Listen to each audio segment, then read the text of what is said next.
अस्सलाम वालेकुम। SM news के साथ मैं हूं मुकद्दर रजा। SM न्यूज़ स्टूडियो में खुश आमदीद। खबरों का सिलसिला बढ़ाते हुए खबर शामिल करते हैं मुजफ्फरगढ़ से। थाना शहर सुल्तान पुलिस का अनोखा कारनामा। पैसों की खातिर पता नहीं ये लोगों के साथ क्या क्या सलूक करते हैं। इसी हवाले से मज़ीद तफसीलात बता रहे हैं SM न्यूज़ के नुमाइंदे doctor Kalimullah.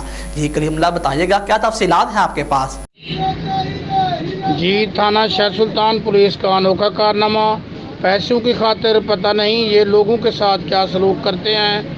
DPO Muzaffargarh, RPO Dera Ghazi Khan, additional IG south Punjab, IG Punjab, वज़ीर आला पंजाब, वज़ीर आज़म Pakistan, chief justice of Pakistan, ये सब क्या है?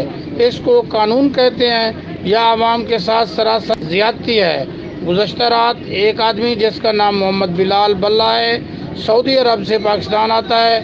ठीक 2-3 घंटे के बाद इसको थाने वाले उठाकर ले जाते हैं। रिश्वत पैसों की डिमांड करते हैं। जब वो पैसे नहीं देता, इस पर बाजुर्म 216 मुकदमा दर्ज कर देते हैं, जिसको आज तो ये अदालत से रिहाई मिली है। ये जुल्म आवाम पर कब तक होता रहेगा?